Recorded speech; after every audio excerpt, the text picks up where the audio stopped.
ಭಾರತ ದೇಶದಲ್ಲಿ ಅಷ್ಟೇ ಅಲ್ಲ, ವಿದೇಶದಲ್ಲೂ 49 ದೇಶಗಳಲ್ಲಿ ಹಿಂದೂ ಸಮ್ಮೇಳನಗಳು ನಡೀತಾ ಇದೆ. ಎಲ್ಲರೂ ಗಮನದಲ್ಲಿ ಇಟ್ಕೊಳ್ಬೇಕು, ಬಹಳ ಜನರಿಗೆ ಗೊತ್ತಿಲ್ಲ.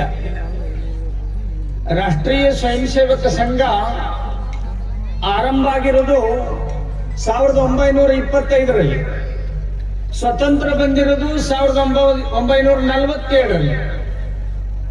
ಬ್ರಿಟಿಷರು ಇರುವಾಗಲೇ ಈ ದೇಶದಲ್ಲಿ ರಾಷ್ಟ್ರೀಯ ಸ್ವಯಂ ಸೇವಕ ಸಂಘ ಹುಟ್ಟಿದೆ. ಒಂದೇ ಒಂದು ಉದ್ದೇಶ ಕೊಟ್ಟಿದೆ ರಾಷ್ಟ್ರೀಯ ಸ್ವಯಂ ಸೇವಕ ಸಂಘ, ಬೇರೆ ಯಾವ ಉದ್ದೇಶವೂ ಇಲ್ಲ.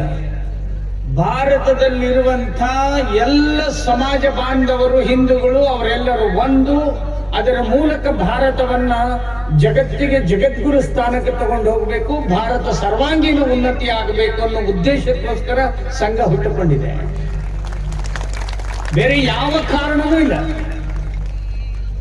ಯಾರು ಏನು ಬೇಕಾದ್ರೂ ಹೇಳಿಕೊಳ್ಳಿ, ನಮ್ಮ ಗುರಿಯಲ್ಲಿ ವ್ಯತ್ಯಾಸ ಇಲ್ಲ.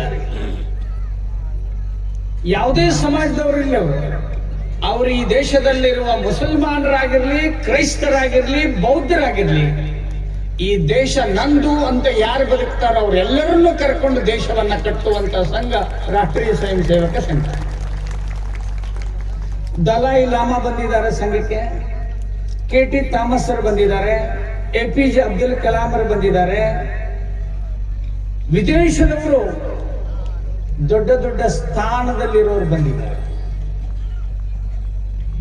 ಸಂಘಕ್ಕೆ ಈಗ 100 ವರ್ಷ.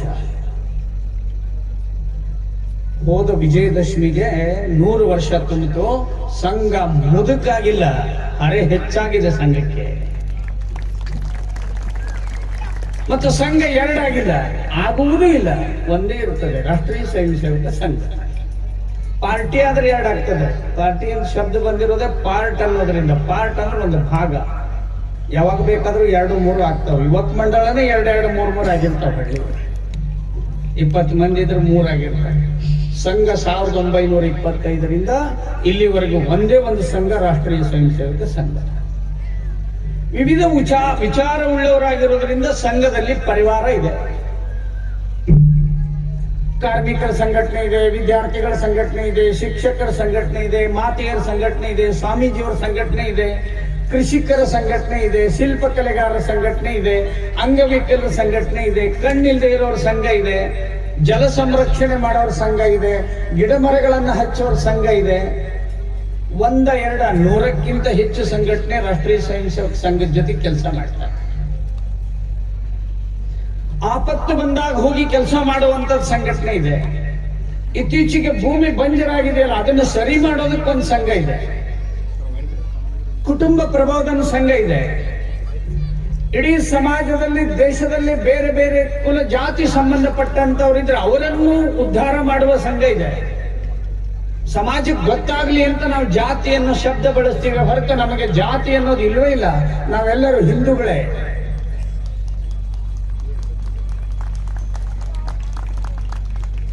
ಇಂಥ ಸಂಘ 100 ವರ್ಷ ಆಗಿದೆ. ಭಾರತದಲ್ಲಿ 6.5 ಲಕ್ಷ ಹಳ್ಳಿ ಇದೆ. ಲಕ್ಷಾಂತರ ಜಾಗಗಳಲ್ಲಿ ಭಾರತದಲ್ಲಿ ವಿಜಯದಶಮಿ ದಿವಸ ಸಂಚಲನೆಯನ್ನು ಮಾಡಿದರು. ವಿಜಯದಶಮಿ ಉತ್ಸವದ ಸಂಚಲನ ಕಾರ್ಯಕ್ರಮಗಳಾಯ್ತು, ಉತ್ಸವಗಳಾಯ್ತು. ಅದಾದ ಮೇಲೆ ತಿಂಗಳಾನುಗಂಟಲೆ ಮನೆ ಮನೆ ಸಂಪರ್ಕ ಆಯ್ತು. ಈಗ ಹಿಂದೂ ಸಮ್ಮೇಳನಗಳ ಆರಂಭ ಆಗಿದೆ.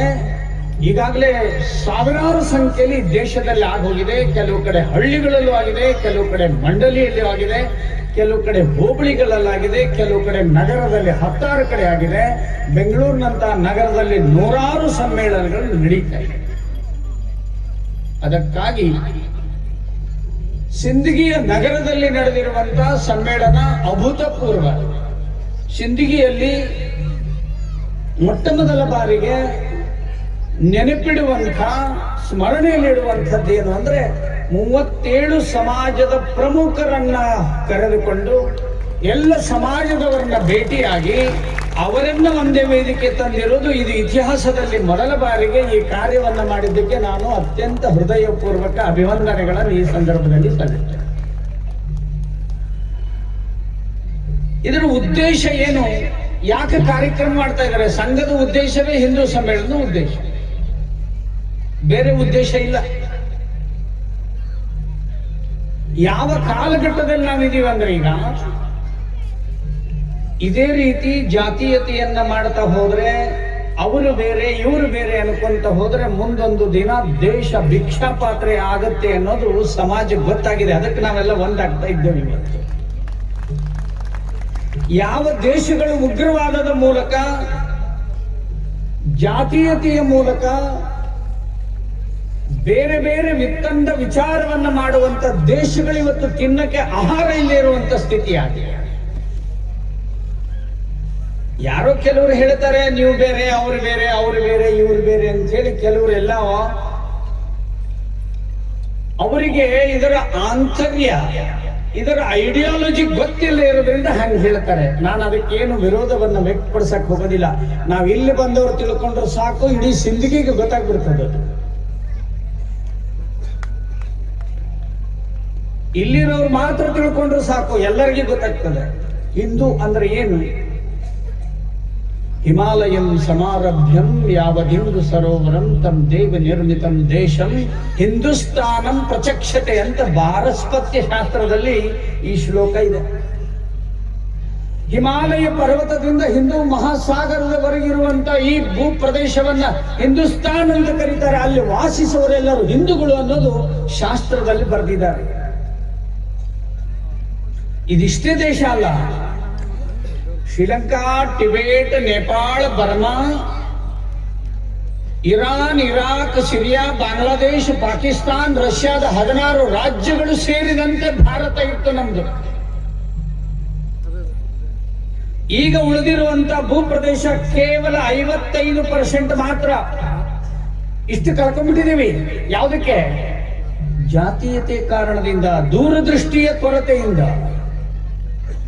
ಅದಾಗಬಾರದು ಅಂದ್ರೆ ಮುಂದಿನ ಪೀಳಿಗೆ, ಮಕ್ಕಳು ಮೊಮ್ಮಕ್ಕಳು ತಲೆ ಎತ್ತಿ ಭಾರತದಲ್ಲಿ ಬದುಕಬೇಕಾದ್ರೆ ಜಾತಿ, ಭಾಷೆ, ಧರ್ಮ, ವೇಷ, ಗಡಿ, ಜಲ, ರಾಜಕೀಯ ಪಕ್ಷಗಳನ್ನು ಮೀರಿ ಹಿಂದೂಗಳು ಒಂದಾದರೆ ಮಾತ್ರ ಭಾರತ ಉಳಿತದೆ, ಇಲ್ಲಾಂದ್ರೆ ಉಳಿಯೋದಿಲ್ಲ.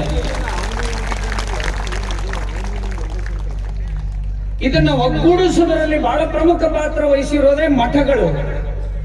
ಅಕಸ್ಮಾತ್ ದೇಶದಲ್ಲಿ ಮಠ ಮಂದಿರಗಳು ಇರದೆ ಹೋಗಿದ್ರೆ ಇಷ್ಟೊತ್ತಿಗೆ ಭಾರತದಲ್ಲೂ ತಿನ್ನಕ್ಕೆ ಕೂಳು ಸಿಗ್ತಿರ್ಲಿಲ್ಲ. ಲಕ್ಷಾಂತರ ಜನ ಮಠಾಧೀಶರಿದ್ದಾರೆ.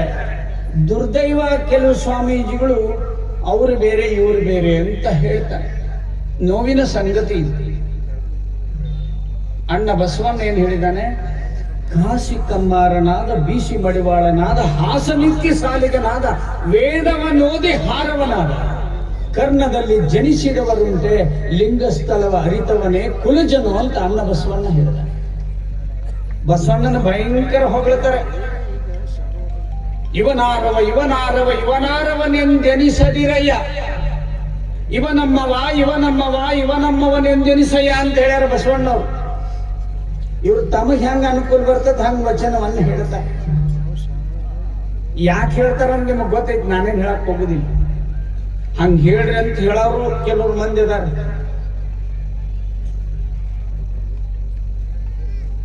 ಹೀಗಾಗಿ ಈ ಒಡೆದಾಳುವ ನೀತಿಯನ್ನ ಬ್ರಿಟಿಷರು ತಂದ್ರು, ಹಿಂದಿನವರು ಲೂಟಿ ಮಾಡ್ಕೊಂಡು ಹೋದ್ರು. ಬ್ರಿಟಿಷರು ಏನ್ ಮಾಡಿದ್ರು ಅಂದ್ರೆ ಸಂಸ್ಕೃತಿಯನ್ನ ಲೂಟಿ ಮಾಡಿದ್ರು. ನಮ್ಮ ದೇಶದ ಸಂಸ್ಕೃತಿ ಸಂಪ್ರದಾಯಗಳನ್ನ ಲೂಟಿ ಮಾಡಿದ್ರು. ನಮ್ಮ ದೇಶದಲ್ಲಿ ಇರುವಂತ ಸಾವಿರಾರು ಲಕ್ಷಾಂತರ ಗುರುಕುಲಗಳನ್ನ ಬಂದ್ ಮಾಡಿದ್ರು. ಹೊಟ್ಟೆಪಾಡಿನ ಶಿಕ್ಷಣವನ್ನ ತಂದು ಕೊಟ್ಟರು. ಆ ಶಿಕ್ಷಣ ಓದಿರೋದ್ರಿಂದ ನಮ್ಮವ್ರು ಹಿಂಗ್ ಮಾಡ್ತಾ ಇದ್ದಾರೆ. ನಮ್ಗೆ ಅಯ್ಯೋ ಪಾಪ ಅನಿಸ್ತದೆ, ಒಂದೊಂದ್ಸರಿ ನೋವು ಆಗ್ತದೆ. ಸುಪ್ರೀಂ ಕೋರ್ಟ್ ಏನ್ ಹೇಳಿದೆ ಹಿಂದೂ ಬಗ್ಗೆ? ಈಗಲ್ಲ, ಬಹಳ ವರ್ಷಗಳ ಹಿಂದಿದೆ. Hinduism is a so fine that it cannot be defined ಅಂತ ಹೇಳಿದೆ. ಈ ಸಂಕೀರ್ಣವಾಗಿರ್ತಕ್ಕಂಥ ಹಿಂದುತ್ವವನ್ನ ಒಂದೇ ಮಾತಿನಲ್ಲಿ ವಿವರಿಸಲಿಕ್ಕೆ ಆಗೋದಿಲ್ಲ ಅಂತ ಸುಪ್ರೀಂ ಕೋರ್ಟ್ ಹೇಳಿದೆ. ಇದೊಂದು ಬಹು ವಿಶಿಷ್ಟವಾಗಿರತಕ್ಕಂಥ ಆಚರಣೆಗಳ ಗುಚ್ಛ ಇದೆ. ಒಂದ ಎರಡ ಈ ದೇಶದಲ್ಲಿ, ಇಡೀ ಜಗತ್ತಿನ ಯಾವ ದೇಶದಲ್ಲೂ ಕೂಡ ಭೂಮಿಯನ್ನ ಭೂತಾಯಿ ಅಂತ ಕರೆಯೋದಿಲ್ಲ, ನೀರನ್ನ ಗಂಗಾಮಾತಾ ಅಂತ ಕರೆಯೋದಿಲ್ಲ, ಹಣವನ್ನ ಲಕ್ಷ್ಮಿ ಅಂತ ಕರೆಯುವುದಿಲ್ಲ, ಈ ದೇಶದಲ್ಲಿ ಮಾತ್ರ ಕರೆಯೋದು. ಎಲ್ಲರೂ ಕರಿತೀವಿ ನಾವು. ಅದಕ್ಕೆ ಹಿಂದೂ ಅಂದ್ರೆ ಏನು ಅನ್ನೋದನ್ನ ಸ್ಪಷ್ಟವಾದ ಮಾತುಗಳಲ್ಲಿ ತಿಳ್ಕೊಂಡು ಮನೆಗೆ ಹೋಗ್ಬೇಕಿವ. ಈ ದೇಶದಲ್ಲಿ ಪ್ರತಿ ಮನೆಗೊಂದೊಂದು ದೇವರಿದಾವೆ. ನಮಗೆ ದೇವರಿಗೆ ಬರ ಇಲ್ಲ. ಬೇರೆ ದೇಶದಾಗ ಒಂದೊಂದ ದೇವರು ಆಶೀರ್ವಾದ ಮಾಡಕ್ ಆಗದೆ ಇರೋದಕ್ಕೆ ಅಲ್ಲಿ ಯಾರು ಮಹಾತ್ಮರು ಹುಟ್ಟಲೇ ಇಲ್ಲ. ನಮ್ಮ ಮನೆಗೊಂದು ದೇವರದಾವ. 33 ಕೋಟಿ ದೇವತೆಗಳಿರೋ ದೇಶ ಇದು. ಮನೆಗೊಂದು ದೇವರದಾವು, ಮನೆಗೊಂದು ಸಂಪ್ರದಾಯ ಇದೆ, ಆ ಊರಿಗೊಂದು ಸಂಪ್ರದಾಯ ಇದೆ. ಕೆಲವರು ನಾಮ ಹಚ್ಕೋತಾರೆ, ಕೆಲವರು ಕುಂಕುಮ ಹಚ್ಕೋತಾರೆ, ಕೆಲವರು ವಿಭೂತಿ ಹಚ್ಕೋತಾರೆ, ಕೆಲವು ರಾಜ್ಯಗಳಲ್ಲಿ ಬೇರೆ ಬೇರೆ ವೇಷಭೂಷಣಗಳನ್ನು ಹಾಕೊಳ್ತಾರೆ, ಕೆಲವರು ಮನೆಯಲ್ಲಿ ಊಟ ಉಪಚಾರಗಳು ಬೇರೆ ಬೇರೆ ಇರ್ತದೆ, ಕೆಲವರು ಸಂಪ್ರದಾಯ ಬೇರೆ ಬೇರೆ ಇರ್ತದೆ, ಉಪಾಸನೆಗಳು ಲಾಂಛನಗಳು ಬೇರೆ ಬೇರೆ ಇರ್ತವೆ. ಆದರೆ ಜಮ್ಮು ಕಾಶ್ಮೀರದಿಂದ ಕನ್ಯಾಕುಮಾರಿವರೆಗಿರುವಂತ ಎಲ್ಲ ಊರುಗಳು ಸೇರಿದಂತೆ ಸಕಲ ಸಮಾಜ ಯಾವುದೇ ಕುಲ ಬಾಂಧವರಿದ್ರು ಕೂಡ ಜೀವನ ಮೌಲ್ಯಾಧಾರಿತ ಮತ್ತು ಸಾಂಸ್ಕೃತಿಕ ಜ್ಞಾನ ಪರಂಪರೆ ಅನ್ನೋದು ಈ ದೇಶಕ್ಕೆ ಒಂದೇ ಇದೆ. ಉಪಾಸನೆಗಳು ಲಾಂಛನಗಳು ದೇವರು ಬೇರೆ ಬೇರೆ ಆಗಿದ್ರು ಕೂಡ ಸಾಂಸ್ಕೃತಿಕವಾಗಿರುವಂತ ಒಂದು ನಮ್ಮ ದೇಶದ ನೈತಿಕ ಮತ್ತು ಜ್ಞಾನಕ್ಕೆ ಸಂಬಂಧಪಟ್ಟಂತ ಪರಂಪರೆ ಇಡೀ ದೇಶದಲ್ಲಿ ಒಂದೇ ಇದೆ. ಅದು ಹಿಂದುತ್ವ. ಅದು ಯಾವ್ದು ಹಿಂದುತ್ವ? ಯಾವುದೇ ಸಮಾಜದವರಲ್ಲಿ ಮಹಾಕುಂಭ ಮೇಳ ನಡೀತು, ಅಲ್ಲಿ ಇದೇ ಸಮಾಜದವರು ಅಂತ ಹೋಗ್ಲಿಲ್ಲ. ದೇಶದ ಎಲ್ಲ ಜನಾಂಗವು ಅಲ್ಲಿ ಹೋಗಿ ಸ್ನಾನ ಮಾಡಿ ಬಂದರು. ಯಾಕೆ? ಗಂಗೆಯ ಬಗ್ಗೆ ಇರುವಂತ ಸಮಾನ ಮನಸ್ಕ ಸ್ಥಿತಿ ಭಾರತದಲ್ಲಿ ಒಂದೇ ಇದೆ. ಭೂಮಿಗೆ ಭೂತಾಯಿ ಅಂತ ಎಲ್ಲರೂ ಪೂಜೆ ಮಾಡ್ತಾರೆ, ಚರಗ ಚೆಲ್ತಾರೆ, ಭೂಮಿಗೆ ನಮಸ್ಕಾರ ಮಾಡ್ತಾರೆ. ಕಬಡ್ಡಿ ಆಡುವಾಗ ನಮ್ಮ ಹುಡುಗರು ನಮಸ್ಕಾರ ಮಾಡ್ತಾರೆ. ಅದಕ್ಕೆ ಜಗನ್ಮಾತ ಭೂತಾಯಿ ಅಂತ ಕರೆದಿದ್ದಾರೆ. ಹಣ ತಳಗ ಬಿದ್ದರೆ ನಾವು ಹಣೆಗೆ ಹಚ್ಕೊಂಡು ನಮಸ್ಕಾರ ಮಾಡ್ತೀವಿ, ಯಾಕಂದ್ರೆ ಲಕ್ಷ್ಮಿ ಅಂತ ನಾವು ಕರಿತೀವಿ. ಈಗ ಧಾನ್ಯಗಳಿರ್ತವೆ, ಅವಕ್ಕೆ ನಾವು ಪೂಜೆ ಮಾಡ್ತೀವಿ ಹೊಲದಲ್ಲಿ. ಇಲ್ಲಿ ಗೋ ಪೂಜೆ ಮಾಡಿದ್ರಿ, ಗಾವೋ ವಿಶ್ವಸ್ಯ ಮಾತರಹ, ಜಗತ್ತಿನ ತಾಯಿ ಗೋವು ಅಂತ ಹೇಳ್ತೀವಿ. ಗೋವಿಗೆ ನಮಸ್ಕಾರ ಮಾಡ್ತೀವಿ. ಈ ದೇಶದಲ್ಲಿ ಎಲ್ಲೇ ಸ್ವಾಮೀಜಿಗಳು ಕಂಡ್ರು ಅವ್ರಿಗೆ ಹೋಗಿ ಕಾಲಿಗೆ ನಮಸ್ಕಾರ ಮಾಡ್ತೀವಿ. ದೇವಸ್ಥಾನಕ್ಕೆ ಪ್ರದಕ್ಷಿಣೆ ಹಾಕ್ತೀವಿ, ತೆಂಗಿನಕಾಯಿ ಒಡಿಸ್ತೀವಿ, ದಾನ ಧರ್ಮಾದಿಗಳನ್ನ ಮಾಡ್ತೀವಿ. ಬಹಳಷ್ಟು ದೇವಾಲಯಗಳಲ್ಲಿ ಅನ್ನದಾನ ಪ್ರಸಾದವನ್ನ ಮಾಡ್ತಾರೆ. ತಂದೆ ತಾಯಿಗೂ ನಮಸ್ಕಾರ ಮಾಡ್ತಾರೆ, ಮಕ್ಕಳನ್ನ ದೇವರು ಅಂತ ಹೇಳ್ತಾರೆ. ಇಡೀ ದೇಶದ ಬೇರೆ ಬೇರೆ ವೃತ್ತಿಯನ್ನ ಮಾಡುವಂತ ಈ ಸಮಾಜ ಇದ್ರೂ ಕೂಡ ಹಿಂದುತ್ವದಲ್ಲಿರುವಂತ ಆಂತರಿಕವಾದಂತ ವಿಷಯಕ್ಕೆ ನಾವು ಸಮಾನವಾದ ಮಾನಸಿಕತೆ ಇದೀವಿ. ಅದನ್ನ ಬಹಳ ದಿನ ಹೇಳಿ ಹೇಳಿ ಹೇಳಿ ಏನ್ ಮಾಡಿದ್ರು ಅಂದ್ರೆ, ಸಾವಿರಾರು ವರ್ಷಗಳಿಂದ ನೀವು ಹಿಂದೂಗಳಲ್ಲ, ನೀವು ಹಿಂದೂಗಳಲ್ಲ, ನೀವು ಹಿಂದೂಗಳಲ್ಲ ಅಂತ ಹೇಳಿದ್ರು. ಈಗ ನಮ್ಮವರು ಕೆಲವರು ನಾವು ಹಿಂದೂಗಳಲ್ಲ ಅಂತ ಹೇಳಿದ್ದಾರೆ. ಬಹಳ ದಿನ ಒಂದ ಮಾತು ಹೇಳಿದ ಮೇಲೆ ಇವ್ರಿಗೂ ಸಂಶಯ ಬರ್ತದೆ, ಹೌದು ಅವನ ಅಲ್ಲ ನಾವು ಹಿಂದೂಗಳು. ಒಬ್ಬರಿಗೆ ಆಕಳ ಕರ ಕೊಟ್ಟಿದ್ರು ಒಂದ್ ಕಡೆ, ಪೂಜಾ ಮಾಡಿ ಇದನ್ನ ತಗೊಂಡು ಹೋಗ್ರಿ ಅಂತ ಹೇಳಿ. ಅಲ್ಲೊಂದು 3 ಮಂದಿ ನಿಂತಿದ್ರು. ಅವ್ರು ಅಂದ್ರು, ಯಾಕ್ರಿ ಭಟ್ರ ಆಕಳ ಕರ ತಗೊಂಡ್ ಹೊಂಟ್ರಿ ಅಂದ್ರು. ಅನ್ಬೇಕಾಗಿತ್ತು, ಅದನ್ನ ಬಿಟ್ಟು ಏನಂದ್ರು, ಕತ್ತಿ ಮರಿ ತಗೊಂಡ್ ಹೊಂಟ್ರಿರಲ್ರಿ ಎಂದೊಬ್ಬ. ಇವರು ನೋಡಿದ್ರು ಅದನ್ನ, ಇದು ಆಕಳ ಕರ ಇವ್ಯಾಕೆ ಕತ್ತಿ ಮರಿ ಅಂತ ನಂತ ನೋಡಿದ್ರು. ಇಲ್ಲ ಅಂತ ಮುಂದೆ ಹೋಗೋರಾಗ ಇನ್ನೊಬ್ಬನು ಯಾಕ್ರಿ ಕತ್ತಿ ಮರಿ ತಗೊಂಡ್ ಹೊಂಟ್ರಿ ಅಂದ. ಮತ್ ನೋಡಿದ್ರು ಅದನ್ನ, ಅಲ್ಲಿದ್ರು ಆಕಳ ಕರ ಅಂದ್ರು. 3ನೇದ ಒಬ್ಬ ಯಾಕ್ರಿ ಕತ್ತಿ ಮರಿ ತಗೊಂಡ್ ಹೊಂಟ್ರಿ ಅಂತಿಂದ ಇವ್ರಿಗೆ ಸಂಶಯ ಬಂತಿದ್ದು ಕತ್ತಿ ಮರಿನೇ ಇರ್ಬೇಕು. 4ನೇದವನು ಹಂಗ ಅಂದ, ಕತ್ತಿ ಮರಿ ತಗೊಂಡ್ ಹೊಂಟ್ರಿ ಅಂದ ಕೂಡಲೇ ಅವರು ಭಟ್ರ ಅದನ್ನ ಕರನ ಬಿಟ್ಟು ಮನೆಗೆ ಹೊಂಟ್ರು. ಮುಂದೊಬ್ಬ ಬಂದ, ಯಾಕ್ರಿ ಆಕಳ ಕರ ಬಿಟ್ಟು ಹೊಂಟ್ರಿ ಅಂದ್ಮೇಲೆ ಭಟ್ರ ಅಂದ್ರು, ಇಲ್ಲಿ ಇದು ಕತ್ತಿ ಮರಿ ಅಂದ್ರು ಅವ್ರು. ಹಂಗ ನೀವು ಹಿಂದೂಗಳಲ್ಲ, ನೀವು ಹಿಂದೂಗಳಲ್ಲ, ನೀವು ಹಿಂದೂಗಳಲ್ಲ ಅನ್ನಕ ಬಾಳ್ ವರ್ಷ ಹೇಳಿದ್ದಕ್ಕೆ ನಮ್ಮವರು ಸಹಿತ ಹಿಂದೂಗಳಲ್ಲ ಅಂತ ಹೇಳಕತ್ತಾರೆ. ಹಿಂದೂ ಅನ್ನೋದು 2 ಅಕ್ಷರ ಶಬ್ದದ ಅರ್ಥ ಗೊತ್ತಾ? ಹಿಂದೂ ಅಂದ್ರೆ ಹಿಂಸೆಯನ್ನ ದೂರ ಮಾಡುವವನೇ ಹಿಂದೂ. ಹಿಂಸಾ ದೂರ, ಹಿಂದೂ ದೂರ ಮಾಡುವ, ಹಿಂಸೆಯನ್ನ ದೂರ ಮಾಡುವವನು, ಹಿಂಸೆಯನ್ನ ಒಪ್ಪದೇ ಇರುವವನು, ಹಿಂಸೆಯನ್ನ ತಡೆಯುವವನು ಹಿಂದೂ ಹೊರತು ಹಿಂಸೆಯನ್ನ ಮಾಡುವವನು ಹಿಂದೂ ಅಲ್ಲ. ನಾವೊಂದು ಸ್ವಲ್ಪ ಗುಬ್ಬಿ ಸತ್ತಿದ್ರು ಸಹಿತ ಅಯ್ಯೋ ಪಾಪ ಅಂತೀವಿ. ಅಹಿಂಸೋ ಪರಮೋ ಧರ್ಮ ಅಂತೀವಿ. ಅದ್ರ ಕೆಳಗೆ ಇನ್ನೊಂದು ಸಾಲ ಐತಿ, ಅಹಿಂಸೋ ಪರಮೋ ಧರ್ಮದ ಕೆಳಗೆ ಇನ್ನೊಂದು ಸಾಲ ಐತಿ, ಧರ್ಮ ಹಿಂಸಾ ತಥೈವಚ ಅಂತ ಐತಿ. ಧರ್ಮಕ್ಕೆ ಯಾರು ಹಿಂಸೆಯನ್ನ ಮಾಡ್ಲಿಕ್ಕೆ ಬರ್ತಾರೋ ಅದನ್ನು ತಡೆಯುವುದು ಧರ್ಮ ಅಂತ ಬರ್ತಾರೆ. ಕೆಲವರು ತಮಗೆ ಎಷ್ಟು ಬೇಕು ಅಷ್ಟೇ ಬರ್ಕೊಂಡ್ರು. ಇದು ಹಿಂದುತ್ವ. ಇದನ್ನ ಯಾರ್ದೋ ಒಬ್ಬರು ನೋಡಿ ಇವರೇ ಹಿಂದೂ, ಇದು ಇಲ್ಲಿ ಹಿಂದೂ ಅಲ್ಲ. ಇದು ಸಮಗ್ರವಾಗಿ ಭಾರತವೇ ಹಿಂದೂ, ಹಿಂದೂಸ್ತಾನ್ ಇದು. ಈ ಕಿರಾಣಿ ಅಂಗಡಿಗೆ ಹೋಗ್ರಿ, ಈ ಉದಾಹರಣೆ ಕೊಡ್ತೀನಿ ಗೊತ್ತಾಗ್ತದೆ. ಕಿರಾಣಿ ಅಂಗಡಿಗೆ ಹೋಗ್ರಿ, ಇಲ್ಲಿ ರಗಡಿ ಕಿರಾಣಿ ಅಂಗಡಿ ಅದಾವ. ಯಾವ್ದಾರ ಒಂದು ವೀರಭದ್ರೇಶ್ವರ ಕಿರಾಣಿ ಅಂಗಡಿ ಅಂತ ಇತ್ತಂದ್ರೆ ಅಂಗಡಿಯಾಗ ಹೋಗಿ ಒಂದು 100 ರೂಪಾಯಿ ಕೊಟ್ಟ ಕಿರಾಣಿ ಕೊಡ್ರಿ, ಒಂದು 100 ರೂಪಾಯಿ ಅಂದ್ರೆ ನಗ್ತಾನ ಅಂಗಡಿಯ. ನಮ್ಮ ಅಂಗಡಿಯಾಗ ಕಿರಾಣಿ ಅನ್ನೋ ಸಾಮಾನು ಇಲ್ಲ. ಮತ್ತ ಅಂಗಡಿಗೆ ಯಾಕೆ ಹೆಸರಿಟ್ಟಿರಿ ಅಂದ್ರೆ ಎಲ್ಲಾ ಸೇರಿ ಕಿರಾಣಿ ಅಂತಾರೆ. ಅದ್ರಾಗಿರೋ ಎಲ್ಲಾ ಪದಾರ್ಥಗಳು ಸೇರಿ ಕಿರಾಣಿ. ಈ ದೇಶದಲ್ಲಿರುವ ಎಲ್ಲಾ ಬಂಧುಗಳು ಸೇರಿಕೊಂಡು ಹಿಂದೂ. ಅಣ್ಣ ಹೇಳಿದ್ದ ಅದನ್ನೇ. ಅವನ ಸ್ವಭಾವ ಇತ್ತು ಕಂಬಾರ ಆಗ್ಬೇಕಂತ ಆದ. ಇವಾಗ ಸ್ವಭಾವ ಇತ್ತು, ಇವ ಬಟ್ಟೆ ಒಗೆಯವಾದ. ಇವಾಗ ಬಂಗಾರ ಶೋಧಿಸೋದು ಗೊತ್ತಿತ್ತು, ಇವ್ ಪತ್ತಾರವಾದ. ಯಾರಿಗೆ ವೇದ ಜ್ಞಾನ ಕಲಿಬೇಕಂತಿತ್ತು ಬ್ರಾಹ್ಮಣ ಆದ. ನಾನೇ ವಿಂಗಡಣೆ ಮಾಡಿದ್ದೀನಿ ಅವ್ರ ಸ್ವಭಾವಕ್ಕೆ ಅನುಗುಣವಾಗಿ ಅಂತ ಕೃಷ್ಣ ಪರಮಾತ್ಮ ಹೇಳ್ತಾನೆ. ಈಗಿನವ್ರು ನೀವು ಬೇರೆ ಅಂತ ಹೇಳಿ ಯಾವ್ದಾವುದೋ ಒಂದು ಆಮಿಷಕ್ಕೆ ಒಳಗಾಗಿ ನಾವು ಬೇರೆಯವರು ಅಂತಂದ್ರೆ ಮತ್ತೆ ಭಾರತವನ್ನ ಬಿಟ್ಟು ಎಲ್ಲಿ ಹೋಗೋದು ಸಾಧ್ಯ ಇಲ್ಲ. ಇನ್ನಾದರೂ ಸಹಿತ ನಾವು ಇದರ ಮೂಲವನ್ನ ಅರ್ಥ ಮಾಡಿಕೊಳ್ಬೇಕಾಗಿದೆ. ಏನಿವತ್ತು ಎಲ್ಲಿ ಬೇಕಾದಲ್ಲಿ ಕೇಸರಿ ಟವಲ್ಗಳು, ಇಡೀ ಭಾರತದಲ್ಲೇ ಕೇಸರಿ. ನಮ್ಮ ದೇಶದ ಮೊದಲ ಪ್ರಧಾನಮಂತ್ರಿಯವರು ಹೇಳಿದ್ರು, ಈ ದೇಶದಲ್ಲಿ 1 ಇಂಚ್ ಜಾಗ ಕೊಡುವುದಿಲ್ಲ ಭಗವದ್ಧ್ವಜ ಹಾಕಕ್ಕೆ ಅಂತ ಹೇಳಿದ್ರು. ಈಗ ಇಂಚಿಗೂ ಭಗವದ್ಧ್ವಜ ಅದಾವು, ಹೊಲದಾಗ ಬೆದರಿನ ಕೈಯಾಗೂ ಭಗವದ್ಧ್ವಜ ಅದಾವು, ಬಣವಿ ಮ್ಯಾಲೂ ಭಗವದ್ಧ್ವಜ ಅದಾವು, ಎಲ್ಲ ಮಠದ ಮ್ಯಾಲೂ ಭಗವದ್ಧ್ವಜ ಅದಾವು. ನಮಗ್ ಗೊತ್ತಿರ್ಬೇಕು ಇದನ್ನ ಯಾಕೆ ಈ ಬಣ್ಣದ ಹಾಕೋತಾರೆ. ನಮಗ್ ಬಹಳ ಮಂದಿ ಗೊತ್ತಿರಂಗಿಲ್ಲ. ಮುಂಜಾನೆ ಎದ್ದು ಸೂರ್ಯನ್ ನೋಡ್ರಿ, ಅವ ಕೇಸರಿ ಬಣ್ಣದವ ಬರ್ತಾನ. ಈಗ ಬಹಳ ಮಂದಿ ದೌಡ್ ಹೇಳುದಿಲ್ಲ. ಕೆಲವ್ರು 7ಕ್ಕೆ ಕೇಳ್ತಾರ, ಕೆಲವ್ರು 8ಕ್ಕೆ ಕೇಳ್ತಾರ, ಕೆಲವ್ರು ಮರುದಿನಾನು ಹೇಳ್ತಾರೆ.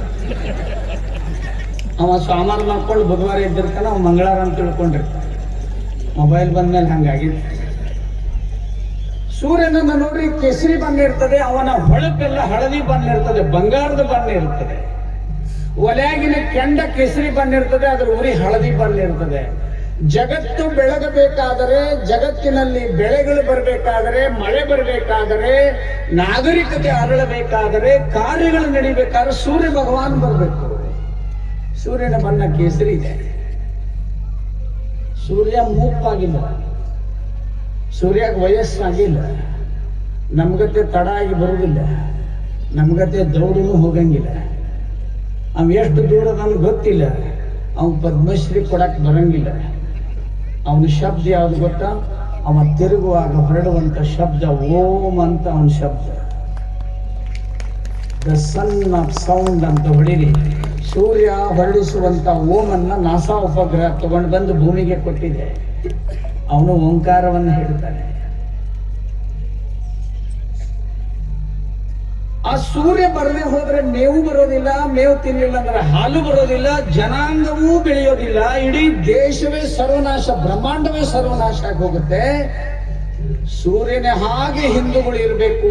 ಯಾವುದೇ ಪ್ರಸಿದ್ಧಿಗೆ ಬಲಿಯಾಗದೆ, ಯಾವುದೇ ಪ್ರಶಸ್ತಿಗೂ ಸಹಿತ ಮರಳಾಗದೆ, ನಿರಂತರವಾಗಿ ಸೂರ್ಯನ ಹಾಗೆ ಕೆಲಸ ಮಾಡಬೇಕು ಕಾರ್ಯಕರ್ತರು ಅನ್ನೋ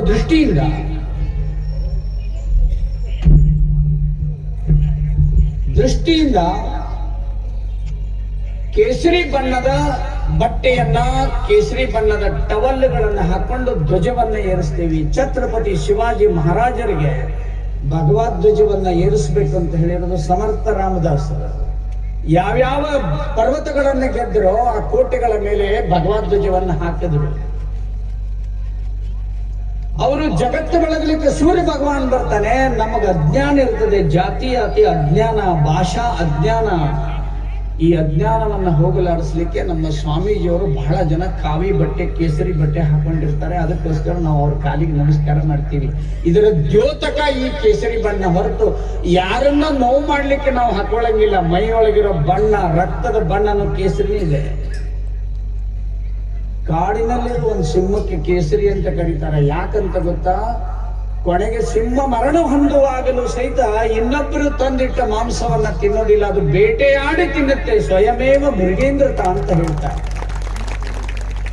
ಹಿಂದೂಗಳು ಅಂದ್ರೆ ಕೇಸರಿ ವಂಶಕ್ಕೆ ಸಂಬಂಧಪಟ್ಟವರು. ಅದರ ಅರ್ಥ ಏನು? 10,000 ವರ್ಷಗಳ ಇತಿಹಾಸವನ್ನ ತೆಗೆದು ನೋಡ್ರಿ. ಭಾರತದ ಯಾವುದೇ ಒಬ್ಬ ರಾಜ ಸಂಸ್ಥಾನಿಕ ಕೂಡ ಭಾರತವನ್ನ ಬಿಟ್ಟು 1 ಇಂಚ್ ಜಾಗವನ್ನ ಕಬಳಿಸಿಕೊಂಡಿಲ್ಲ. ನಾವು ಯಾರ್ದು ತಿನ್ನಂಗಿಲ್ಲ. ಎಂಜಲು ತಿನ್ನುವಂತವ್ರಲ್ಲ ನಾವು. ನಾವೇ ಸ್ವತಃ ದುಡಿದು ತಿನ್ನುವಂತ ಸಿಂಹನ ವಂಶ ಹೊರತು ನಾವು ಬೇರೆದವ್ರು ತಿನ್ನೋದಿಲ್ಲ.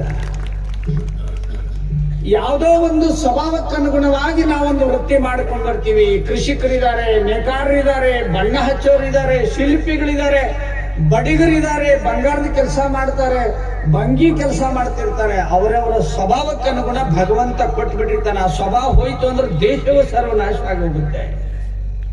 ಯಾವುದೇ ಕೆಲಸ ನಡೆಯೋದಿಲ್ಲ. ಅದಕ್ಕೆ ಅವರು ಆಯಾ ವೃತ್ತಿಯನ್ನ ಮಾಡೋರು ಅದನ್ನು ಪೂಜೆ ಮಾಡ್ತಾರೆ. ಅದಕ್ಕೆ ಬಸವಣ್ಣ ಹೇಳ್ದ, ಕಾಯಕವೇ ಕೈಲಾಸ ಅಂತ ಹೇಳಿದ. ಈಗ ಅದನ್ನ ಮಾಡ್ತಾರ, ಕೈಲಾಸ ಮಾಡ್ಕೊಂಡ್ರೆ ಕೆಲವರು ಕಲಾಸ ಆಗ್ತಾರೆ. ಚಲೋತ್ನೆ ಮಾಡ್ರಿ ಕೈಲಾಸ, ಇದಕ್ಕಂದ್ರೆ ಕೈಲಾಸ. ಕೆಲವರು ಕಲಾಸ ಆಗಿಬಿಡ್ತಾರೆ, ಏನೇನೋ ಕೆಲಸ ಮಾಡಿ. ಅಲ್ಲ, ನಮ್ಮ ಹಿಂದಿನ ಹಿರಿಯರು, ನಮ್ಮ ಮಠಾಧೀಶರು, ನಮ್ಮ ರಾಜಕಾರಣಿಗಳು, ನಮ್ಮ ದೇಶದ ಗಣ್ಯರು, ಸಾಮಾಜಿಕ ಕಾರ್ಯಕರ್ತರು ಈ ದೇಶವನ್ನ ಈ ಸ್ಥಿತಿಗೆ ತಂದು ಇಟ್ಟಿದ್ದಾರೆ. ಅದಕ್ಕೆ ನಾವು ಇಲ್ಲಿ ಕೂತು ಆರಾಮಾಗಿ ಭಾಷಣವನ್ನ ಕೇಳಿಕೊಳ್ತೀವಿ. ನಮ್ಮ ಮಕ್ಕಳು ಮೊಮ್ಮಕ್ಕಳು ಈ ದೇಶದಲ್ಲಿ ತಲೆ ಎತ್ತಿ ಬದುಕಬೇಕಾದ್ರೆ, ಯಾವುದೇ ದೇಶದ ವ್ಯಕ್ತಿ ಸಹಿತ ನಮ್ಮ ದೇಶದ ಕಡೆ ತಲೆ ಹಾಕಿ ಮಲಗಬಾರದು. ಅಂದ್ರೆ ಈ ದೇಶ ಸುರಕ್ಷಿತವಾಗಿರ್ಬೇಕಂದ್ರೆ, ಈ ದೇಶ ಎಲ್ಲ ರೀತಿಯಲ್ಲಿ ಸರ್ವಾಂಗೀಣ ಉನ್ನತಿ ಆಗಬೇಕು ಅಂತಂದ್ರೆ ನಾವೇನು ಮಾಡಬೇಕು ನಾಳೆಯಿಂದ ಅನ್ನೋದನ್ನ ಕಲ್ಕೊಂಡು ಇಲ್ಲಿಂದ ಹೋಗ್ಬೇಕು. ಅವಾಗ ಮಾತ್ರ ಭಾರತ ಉದ್ಧಾರ ಆಗ್ತದೆ. ಜೋರಾಗಿ ಚಪ್ಪಾಳಿ ಹೊಡೀರಿ ಅಂದ್ರೆ ಹೊಡಿಲಿಲ್ಲ. ನಾವು ದಿನಾಲು ಬೆಳಿಗ್ಗೆದ್ದು ಒಂದು 300 ಸಾರಿ ಹಿಂಗ್ ಹೊಡ್ರಿ. BP ಗುಳಿಗೆ ತಗೊಳ್ಳೋದು ಅವಶ್ಯ ಇಲ್ಲ. ಇಲ್ಲಿಕರ್ ಕೆಲಸದಾರನಾರ ಇಟ್ಕೊಂಡು ಚಪ್ಪಳಿ ಹೊಡ್ಯಕ್ ಅವರನ್ನ ಹೊಡಿಲಿ. ಅಷ್ಟು ಈ ಶಿಕ್ಷಣವನ್ನ ಓದಿದ್ದಕ್ಕೆ ನಾವು ಅಷ್ಟು ಹೀನ ಸ್ಥಿತಿಗೆ ಬಂದ್ಬಿಟ್ಟಿವಿ. ಶಿಕ್ಷಣದಲ್ಲಿ ಯಾವುದೇ ತಿರುಳಿಲ್ಲ. 35 ಬಿದ್ದರೆ ಪಾಸ್. ಗಟರ್ 4 ಫೂಟ್ ಇದ್ರು 1.5 ಫೂಟ್ ಜಿಗಿದ್ರೆ ಸಾಕಂತ. 33 ಮತ್ತಟ ಕಡಿಮೆ, 1.5 ಫೂಟ್ ಜಿಗಿದ್ರೆ ಸಾಕಣಿ, ಆಚೆ ಕಡೆ ಹೋಗ್ಬಿಡ್ತಿ ಅಂತ ಹೇಳಿ. ಬಟ್ಟೆ ಪಾಡಿನ ಶಿಕ್ಷಣ. ಮೊದಲಿದ್ದದ್ದು ಯಾವುದು? ಜೀವನ ಶಿಕ್ಷಣ. ಈಗಿರೋದು ಉಪಜೀವನ ಶಿಕ್ಷಣ. ಉಪಜೀವನ ಅಂದ್ರೆ ನಾನು, ನನ್ನ ಮನಿ, ನನ್ನ ಹೆಂಡ್ರು, ನನ್ನ ಮಕ್ಕಳು. ಅಪ್ಪ ಅವನು ಇಲ್ಲ, ಅವರು ವೃದ್ಧಾಶ್ರಮದಾಗಿರ್ತಾರೆ. ಇವರು ಮಕ್ಕಳನ್ನ ಹಾಸ್ಟೆಲ್ನಾಗ ಇಟ್ಟಿರ್ತಾರೆ. ಅವ್ರು ಬಂದ್ ಕೂಡಲೇ ಇವ್ರನ್ನ ವೃದ್ಧಾಶ್ರಮದಾಗ ಇರ್ತಾರೆ. ಇದ ದೇಶದ ಕಥೆ. ಇವರು ಮನಿ ಜಗ್ಗ ದೊಡ್ಡದವ, ಮನೆ ಮಕ್ಕಳಿಲ್ಲ, ಮದುವೆ ಮಾಡ್ಕೋಬೇಕಂತಾರ, ಕನ್ಯೆ ಸಿಗೋದು. ಅಪ್ಪ ಅದಾರಂದ್ರೆ ಕನ್ಯೆ ಕೊಡುವಲ್ರು. ಮಾಡ್ಕೊಂಡವ್ರು ಒಂದ ಮಕ್ಕಳು ಇರ್ತಾವೆ, ಮಕ್ಕಳು ಇರ್ಲವು ಮನೆ ತುಂಬಾ. ಅಷ್ಟಪುತ್ರ ಸೌಭಾಗ್ಯವತಿ ಭವ ಅಂತ ಹೇಳಿರೋ ದೇಶ ಇದೆ. ಇವತ್ತೇನು? ನಾವಿಬ್ರು ನಮಗಿಬ್ರು ಮೊದಲು. ಈಗ ನಾವಿಬ್ರು ನಮಗೊಬ್ರ.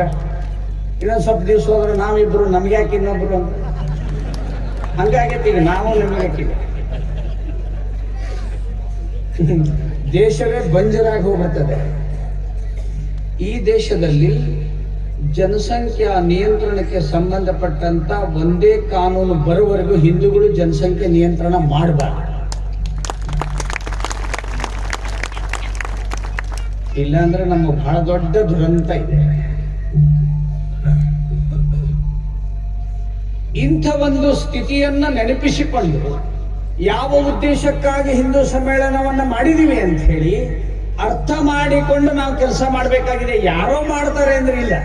ಈಗೇನೋ ಕೆಲವರು ಬಂದಾರೆ, ಕೇಂದ್ರದಾಗ ಒಂದು 5-6 ಜನ ಅದಾರೆ, ಬಹಳ ಶಕ್ತಿವಂತರಿದ್ದಾರೆ ಅಂತ ನಮ್ಗೆ ಅನಿಸ್ತಾ ಇದೆ. ಆದರೆ ಆಂತರಿಕವಾಗಿ ಭಾರತ ದುರ್ಬಲ ಆಗ್ತಾ ಇದೆ. ಬಹಳ ದುರ್ಬಲ ಆಗ್ತಾ ಇದೆ. ಯಾರ ಮನೆಗೆ ಹೋಗ್ರಿ, ಲೈಫ್ ಎಲ್ಲಿದೆಯೋ ಅಲ್ಲಿದೆ ಆರೋಗ್ಯ, ಲೈಫ್ ಎಲ್ಲಿದೆಯೋ ಅದು ಅಲ್ಲೇ ಇದ್ರೆ ಆರೋಗ್ಯ ಅಂತ ಗೊತ್ತಿಲ್ಲ ಜನರಿಗೆ. ತೆಗೆದು ನೋಡ್ರಿ, what is the history of life ಅಂತ ತೆಗಿರಿ. ಅಮೆರಿಕದಲ್ಲಿ ಯಾವ ಜನನೂ ಅದನ್ನು ಮೈಗೆ ಹಚ್ಕೊಳ್ಳೋದಿಲ್ಲ, ಕೇವಲ ನಾಯಿ, ಹಂದಿ, ಕುದುರೆ ತೊಳೆಯಕ್ಕೆ ಮಾತ್ರ ಅದನ್ನು ಕಳಿಸ್ತಾರೆ.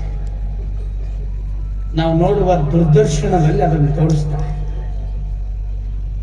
ಎಲ್ಲರ ಹಲ್ಲಿಗೂ ಕೋಲ್ಗೆಟ್ಟೆ ಬೇಕು, ಹಲ್ಲು ಕೂಲಿಗೆಟ್ಟರು ಅಡ್ಡಿ ಇಲ್ಲ, ಅದರ ಹೆಸರು ಕೂಲಿಗೆಟ್ಟೆ.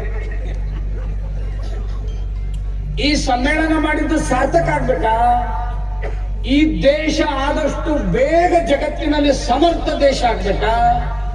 ಈ ದೇಶವನ್ನ ವಿಚಾರ ಮಾಡ್ಲಿಕ್ಕೆ, ಈ ದೇಶದ ಬಗ್ಗೆ ಚಿಂತನೆ ಮಾಡ್ಲಿಕ್ಕೆ ಅವರಿಗೆ ಧೈರ್ಯ ಬರಬಾರ್ದಾದ್ರೆ, ನಮ್ಮ ಮನೆಗಳು ಉಚಿತವಾಗಿ ಕೊಟ್ಟರು ಸಹಿತ ವಿದೇಶಿ ವಸ್ತುಗಳನ್ನ ತಗೊಳ್ಬಾರ್ದು, ಸ್ವದೇಶಿ ವಸ್ತುಗಳನ್ನೇ ಬಳಸ. ಇಲ್ಲಾಂದ್ರೆ ಈ ಕಾರ್ಯಕ್ರಮ ಮಾಡೇನು ಉಪಯೋಗಿಲ್ಲ. ಪುಕ್ಕಟ ಕೊಟ್ಟರು ತಗೋಬಾರ್ದು, ತುಟ್ಟಿ ಆದ್ರೂ ಭಾರತದ ವಸ್ತುನೇ ತಗೋಬೇಕು, ಮೇಡ್ ಇನ್ ಭಾರತ್ ತಗೋಬೇಕು, ಸ್ವದೇಶಿ ಜೀವನ ಶೈಲಿಗೆ ಬರಬೇಕು. ಸ್ವತಂತ್ರ ಬಂದಾಗ ಗಣತಿ ಮಾಡಿದ್ರು, 1,000 ಜನರಿಗೆ 650 ದೇಶಿ ಆಕಳಿತ್ತು. ಈಗ ಬರೀ 5 ಅದು. ಮತ್ ನಾವು ಹೇಳ್ತೀವಿ ಗಾವೋ ವಿಶ್ವಸ್ಯ ಮಾತ್ರ. ಈ ದೇಶದ ಕಥೆ ಹೆಂಗಾಗೈತೆ ಅಂದ್ರೆ, ಕಷಾಯಖಾನೆ ಮಾಡ್ತೀವಿ ಅಂದ್ರೆ ಅತ್ಯಂತ ಸುಲಭವಾದ ಮಾರ್ಗ ಇದೆ ಈ ದೇಶದಲ್ಲಿ. ಗೋಶಾಲೆ ಮಾಡ್ತೀವಿ ಅಂದ್ರೆ ಸಿಕ್ಕಾಪಟ್ಟೆ ತೊಂದರೆ. ಸ್ವದೇಶಿ ಅಂಗಡಿ ಮಾಡ್ತೀನಿ ಅಂದ್ರೆ ಸಿಕ್ಕಾಪಟ್ಟೆ ತೊಂದರೆ ಇದೆ. ಒಂದು ಸಾರಾಯಿ ಅಂಗಡಿ ಮಾಡ್ತೀನಿ ಅಂದ್ರೆ ಅತ್ಯಂತ ಸರಳವಾಗಿದೆ. ಉಗ್ರವಾದ ಭಾಷಣವನ್ನ ಮಾಡ್ತಾರಂದ್ರೆ ಅವ್ರಿಗೆ ಎಷ್ಟು ಬೇಕಾದ್ರೂ ಸರಳ ಮಾಡಿ ಕೊಡ್ತಾರೆ. ಹಿಂದೂ ಸಮ್ಮೇಳನ ಮಾಡ್ತೀವಿ ಅಂದ್ರೆ ನಾವು ಅವ್ರನ್ನ ಪರ್ಮಿಷನ್ ತಗೊಳ್ಬೇಕಾಗಿದೆ. ಅಕಸ್ಮಾತ್ ಇಲ್ಲಿ ಯಾರ ಒಬ್ರು ಸಿನಿಮಾದವರು ಬಂದು ಡ್ಯಾನ್ಸ್ ಗಿನ್ಸ್ ಮಾಡಿದ್ರು ಅಂದ್ರೆ, ಅದ್ರಾಗ ಹರಿದ ಪ್ಯಾಂಟ್ ಹಾಕೊಂಡು ಹೆಣ್ಮಗಳು ಯಾವಾಗಾರ ಬಂದಿದ್ಲಂದ್ರೆ, ಪ್ಯಾಂಟ್ ಹರಿದಿರುವುದಿಲ್ಲ, ಹರಿದು ಕೊಡಕ್ಕೂ ಬೆಂಗಳೂರಾಗ ಅಂಗಡಿ ಮಾಡ್ಯಾರ. 2,000 ಅಂತ ಒಂದು ಪ್ಯಾಂಟ್ ಹರಿದು ಕೊಡಕ್. ಎಂಥ ದೇಶ ಇದು! ಒಬ್ಬ ಜಗತ್ತಿನ ಶ್ರೇಷ್ಠ ವಿಜ್ಞಾನಿ ಐನ್ಸ್ಟೈನ್ ಹೇಳ್ತಾನೆ, ಈ ಜಗತ್ತಿನಲ್ಲಿ ನಡೆದಿರುವ ಯಾವುದೇ ಆವಿಷ್ಕಾರಗಳನ್ನ ಕೊಟ್ಟ ದೇಶ ಯಾವುದು ಅಂತ ನನ್ನ ಕೇಳಿದ್ರೆ ನಾನು ಭಾರತದ ಕಡೆ ಕೈ ಮಾಡ್ತೀನಿ ಅಂತ ಹೇಳ್ತಾನೆ. ನನಗೆ ಮನಸ್ಸಿಗೆ ಸಮಾಧಾನ ಸಿಕ್ಕಿದ್ದು ಭಗವದ್ಗೀತೆ ಸಿಕ್ಕ ಮೇಲೆ ಅಂತ ಐನ್ಸ್ಟೈನ್ ಹೇಳ್ತಾನೆ. ಇಲ್ಲಿರುವವರು ಕೆಲವರು ಭಗವದ್ಗೀತೆ ಸುಟ್ಟು ಬಿಡಬೇಕು ಅಂತ ಹೇಳ್ತಾರೆ. ಕಾರಣ ಏನು? ಮೆಕಾಲೆ ಶಿಕ್ಷಣ ಓದಿದ್ದೆ. ಚೀನಾದ ಒಬ್ಬ ಯಾತ್ರಿಕ ಈ ದೇಶಕ್ಕೆ ಬಂದ ಮೇಲೆ ಹೇಳ್ತಾನೆ, ನನ್ನ ದೃಷ್ಟಿಯಲ್ಲಿ ಭಾರತ ಅಂದ್ರೆ ಸ್ವರ್ಗ. ಯಾಕೆ? ನಾನು ಬಾಯಾರಿ ನೀರು ಬೇಡಿದ್ರೆ ಅವರು ನನಗೆ ಹಾಲನ್ನು ಕೊಟ್ಟಿದ್ರು, ಹೀಗಾಗಿ ನಾನು ಭಾರತ ಅಂದ್ರೆ ಸ್ವರ್ಗ ಅಂತ ತಿಳ್ಕೊಂಡಿನಿ ಅಂತ ಚೀನಾದವ ಹೇಳ್ತಾರೆ.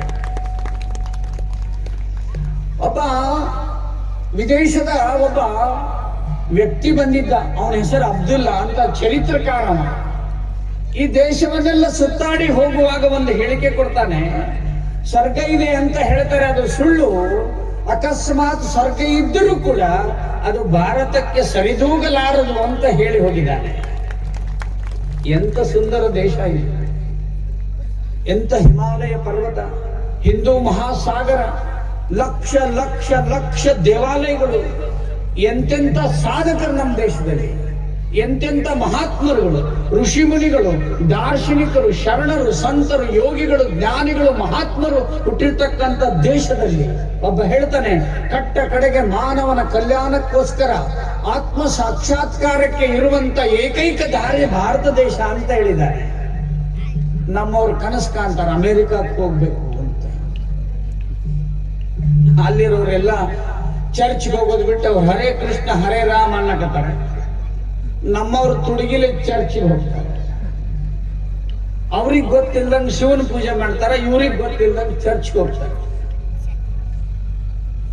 ಇಂಗ್ಲೆಂಡಿನಲ್ಲಿ ಬ್ರಿಟಿಷರು ದೇಶ ಆಳಿದ್ರು. ಇಂಗ್ಲೆಂಡ್ನಲ್ಲಿ ಇತ್ತೀಚಿನ ವರ್ಷಗಳಲ್ಲಿ ಒಂದು ಚರ್ಚ್ ಅನ್ನ ಬಾರ್ ಅಂಡ್ ರೆಸ್ಟೋರೆಂಟ್ಗೆ ಬಾಡಿಗೆ ಕೊಟ್ಟಿದ್ದಾರೆ. ಯಾಕೆ? ಭಕ್ತರು ಯಾರು ಬರುವಂತ. ಎಲ್ಲಿ ಹೋಗ್ತಾರಂದ್ರೆ ಎಲ್ಲರೂ ಹರೇ ಕೃಷ್ಣ ಕೊಂಟಾರ, ಮತ್ತು ನಾವು ಹೊಟ್ಟಿಗೆ ಏನ್ ಮಾಡೋದಂತ ಆ ಫಾದರ್ ಅಂತ ಇರ್ತಾರಲ್ಲ ಅವ್ರು ಅದನ್ನ ಬಾರ್ ಅಂಡ್ ರೆಸ್ಟೋರೆಂಟ್ ಬಾಡಿಗೆ ಕೊಟ್ಟಿದ್ದಾರೆ, ಪತ್ರಿಕೆಯಲ್ಲಿ ಬಂದಿದೆ. ನಮ್ಮ ದೇಶದವ್ರೆ 10-20 ಚರ್ಚ್ಗಳನ್ನ ಮಾರಾಟಕ್ಕೆ ತಗೊಂಡಿವಿ.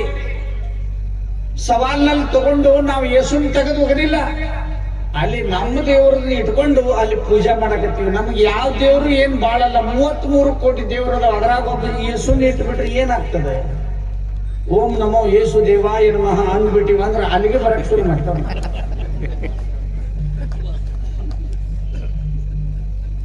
ಯಾವ ದೇವರು ನಮಗೆ ಹೆಚ್ಚಲ್ಲ, ಅವಂದು 2 ಹೆಚ್ಚಿಗೆ ಇರ್ಲಿ ಅಂತ ಇಟ್ಕೊಂಡ್ಬಿಡೋ. ಬಹಳ ಉದಾರಿಗಳು. ಹೀಗಾಗಿ ಹಿಂದೂ ಸಮ್ಮೇಳನವನ್ನ ಮಾಡೋದ್ರ ಮೂಲಕ ಸಮಾಜದಲ್ಲಿರುವಂತ ಇಲ್ಲಿವರೆಗೆ ಇದ್ದಿರುವಂತ ಅಜ್ಞಾನವಶಾತ್ ಕತ್ತಲೇನಿದೆ, ಹಿಂದುತ್ವದ ಕತ್ತಲೇನಿದೆಯಲ್ಲ, ಆ ಕತ್ತಲನ್ನ ತೆಗೆದುಹಾಕಿ ಇಡೀ ದೇಶದಲ್ಲಿರುವಂತ ಯಾವುದೇ ರಾಜ್ಯದಲ್ಲಿರುವಂತ ವ್ಯಕ್ತಿ, ಯಾವುದೇ ಕಾರ್ಯವನ್ನ ಮಾಡುವಂತ ವ್ಯಕ್ತಿ ನಮ್ಮವನು ಅನ್ನೋದನ್ನ ಹೇಳಲಿಕ್ಕೆ ಇದು ಹಿಂದೂ ಸಮ್ಮೇಳನ. ಒಂದೊಂದು ದೇವಸ್ಥಾನದೊಳಗೆ ಒಮ್ಮೊಮ್ಮೆ ಪೂಜಾರಿ ಅವರು ಪೂಜಾ ಎಲ್ಲ ಮಾಡಿದ ಮೇಲೆ ಹೊರಗೆ ಹೋಗಿರ್ತಾರೆ. ಅವ್ ಇಲ್ಲದ್ ನೋಡ್ಕೊಂಡು ಹಂದಿ ಬಂದು ಎಡಿ ತಿಂದು ಹೋಗಿರ್ತತಿ ಗರ್ಭಗುಡಿಯ. ನಾಯಿನೂ ಬಂದು ಹೋಗಿರ್ತತಿ, ಪರ್ಮನೆಂಟ್ ಬೆಕ್ಕು ಅಲ್ಲೇ ಇರ್ತತಿ. ಗರ್ಭಗುಡಿಯಲ್ಲಿ ಹಂದಿ ಬರಬಹುದು, ನಾಯಿ ಬರಬಹುದು, ಬೆಕ್ಕು ಬರಬಹುದು. ಆದರೆ ನಮ್ಮ ರಕ್ತವನ್ನೇ ಹಂಚಿ ಉಂಟುಕೊಂಡಂತ ನಮ್ಮ ಬಂಧುಗಳು ಯಾಕೆ ಬರಬಾರ್ದು ಅನ್ನುವಂತ ಯೋಚನೆ ಮಾಡುವ ಕಾಲಘಟ್ಟ ಇದೆ. ಚಂದ್ರಲೋಕಕ್ಕೆ ಹೋಗಿ ಬರ್ತಾರೆ, ಮಗಲ ಮನೆಗೆ ಹೋಗೋದಿಲ್ಲ. ಅವ್ರು ಬೇರೆ ಇವ್ರು ಬೇರೆ ಅಂತಾರೆ. ಯಾರು ಬೇರೆ? ಯಾರು ಬೇರೆ ಅಲ್ಲ. ಯಾವುದೋ ಒಂದು ಶತಮಾನದಲ್ಲಿ ಬಂತದು, ನಿಮ್ಮ ವೃತ್ತಿ ಮಾಡೋರ್ನೇ ನೀವು ಕಣ್ಣೆ ನೋಡ್ಕೊರಿ ಅಂದ್ರೆ ನಿಮ್ಗೆ ಕೆಲಸಕ್ಕೆ ಅನುಕೂಲ ಆಗ್ತದೆ ಅಂದ್ಬಿಟ್ರು. ಅವಾಗಿಂದ ಇದು ಶುರುವಾಯಿತು.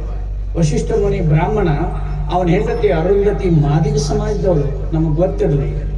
ಕೃಷ್ಣ ಗೊಲ್ಲ, ಅವನ ಹೆಂಡತಿ ಲಂಬಾನಿ ಸಮಾಜದಕ್ಕೆ ರಾಧಾ ಲಮಾನಿ ಸಮಾಜದಕ್ಕೆ. ಆ ಮಂದಿಗೆ ಗೊತ್ತಿಲ್ಲ. ಅವತ್ತು ಗುಣ ಮತ್ತು ಶಾಸ್ತ್ರತೆ ಮತ್ತು ಅವರ ಪರಿಶುದ್ಧತೆ ಮತ್ತು ಅವರ ಗೋತ್ರವನ್ನು ನೋಡಿ ಮದುವೆ ಮಾಡ್ತಿದ್ರು.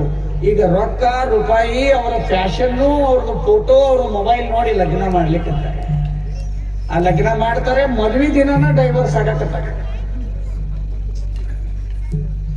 ಇಂಥ ಧರ್ಮ ಅಲ್ಲ ನಮ್ದು. ಬಹಳ ವಿಶಿಷ್ಟವಾದಂತ ಧರ್ಮ ನಮ್ದು. ನಿನ್ನೆ ಮೊನ್ನೆ ಹುಟ್ಟಿರುವಂತ ಧರ್ಮ ಅಲ್ಲ ನಮ್ದು. 2026ರಷ್ಟು ಸಣ್ಣವ್ರು ಅಲ್ಲ ನಾವು. ಕಲಿಯುಗ ಶುರುವಾಗಿ 5127 ವರ್ಷ ಆಗಲಿತ್ತು. ಅದಕ್ಕೆ ಹಿಂದೆ ನಮ್ದು ದ್ವಾಪರ ಯುಗ ಇತ್ತು, ಅದಕ್ಕಿಂತ ಹಿಂದೆ ತ್ರೇತಾಯುಗ ಇತ್ತು, ಅದಕ್ಕಿಂತ ಹಿಂದೆ ಕೃತಯುಗ ಇತ್ತು.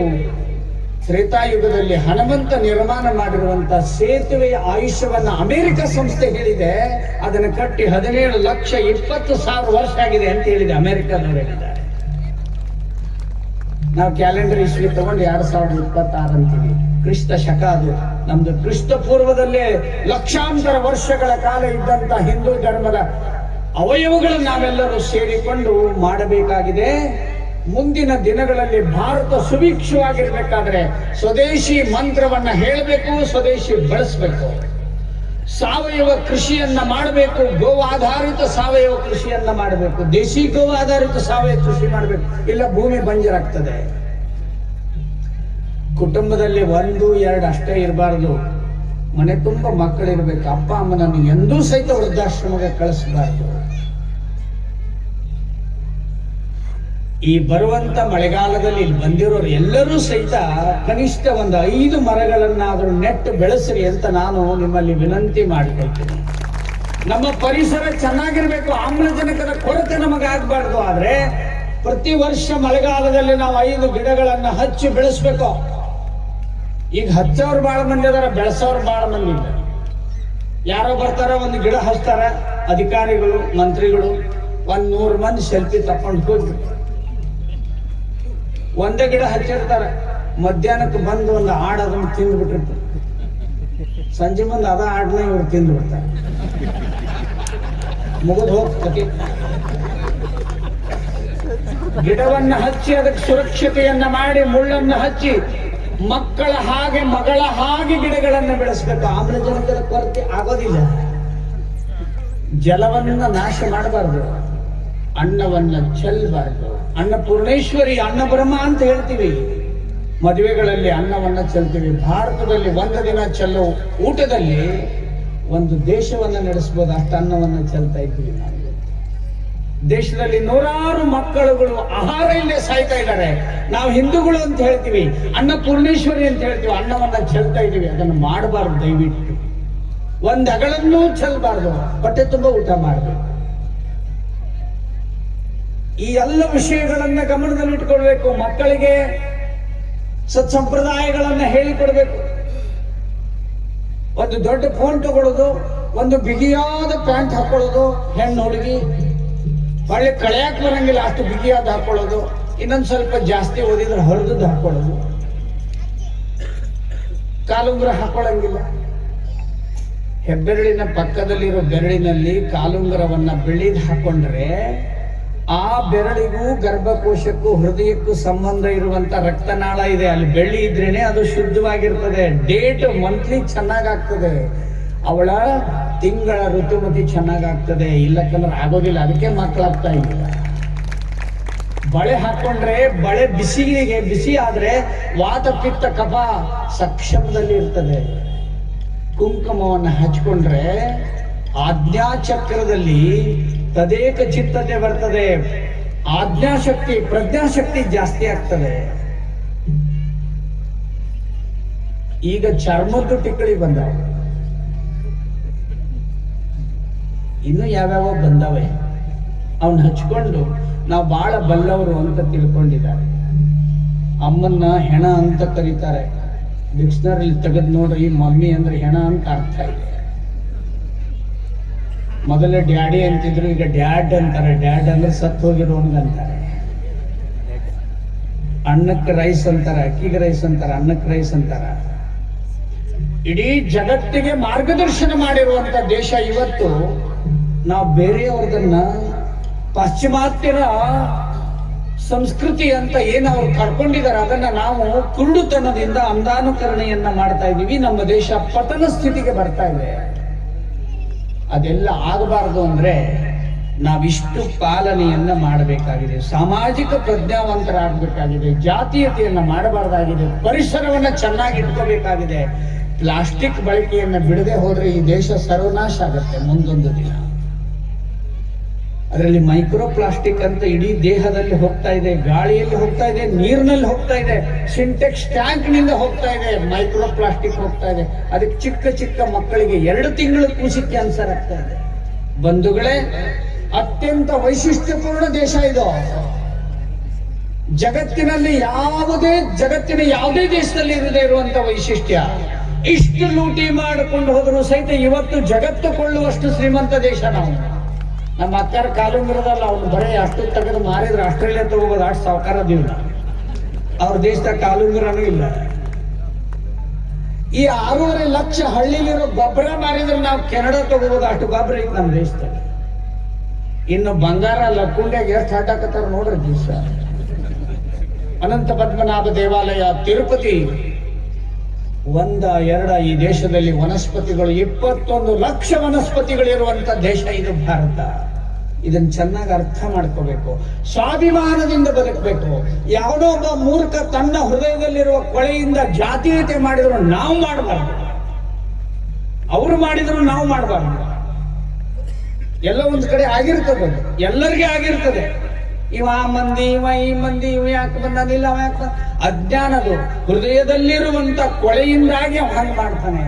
ಬಂಧುಗಳೇ, ನಾನು ಸಿಂದಗಿ ನಗರದಲ್ಲಿ ದಾರಿಯುದ್ದಕ್ಕೂ ಅಲಂಕಾರ ಮಾಡಿ ವಿಶಿಷ್ಟವಾದಂತಹ ವಾಹನಗಳಲ್ಲಿ ಸಕಲ ಸಮಾಜದ ಆಗಿ ಹೋದಂತ ಶರಣ ಮಹಾತ್ಮರ ಭಾವಚಿತ್ರಗಳನ್ನು ಹಾಕೊಂಡು ದಾರಿಯುದ್ದಕ್ಕೂ ಅಲಂಕಾರ ಮಾಡಿ ಸ್ವಾಗತವನ್ನ ಕೋರಿರುವಂತ ಸಮಸ್ತ ಸಿಂದಗಿ ಬಂಧುಗಳಿಗೆ ನಾನು ವೇದಿಕೆಯ ಪರವಾಗಿ ರಾಷ್ಟ್ರೀಯ ಸ್ವಯಂ ಸೇವಕ ಸಂಘ ಹಿಂದೂ ಸಂಚಲನಾ ಸಮಿತಿಯ ವತಿಯಿಂದ ಅತ್ಯಂತ ಹೃತ್ಪೂರ್ವಕ ಅಭಿವಂದನೆಗಳನ್ನ ಸಲ್ಲಿಸಿ, ನಾವೆಲ್ಲರೂ ಸಹಿತ ಭಾರತವನ್ನ ಮುಂದುವರಿಸಲಿಕ್ಕೆ ನಾನೇನು ಮಾಡಬೇಕು ಅನ್ನೋದನ್ನ ಇವತ್ತು ತೀರ್ಮಾನ ಮಾಡಿ ನಾವು ಮನೆಗೆ ಹೋಗೋಣ ಅಂತ ಹೇಳಿ ಪೂಜ್ಯರಿಗೆ ಮತ್ತೊಮ್ಮೆ ಮನುಷ್ಯ ನನ್ನ ಮಾತನ್ನು ಮುಗಿಸ್ತೇನೆ. ಎಲ್ಲರಿಗೂ ನಮಸ್ಕಾರ.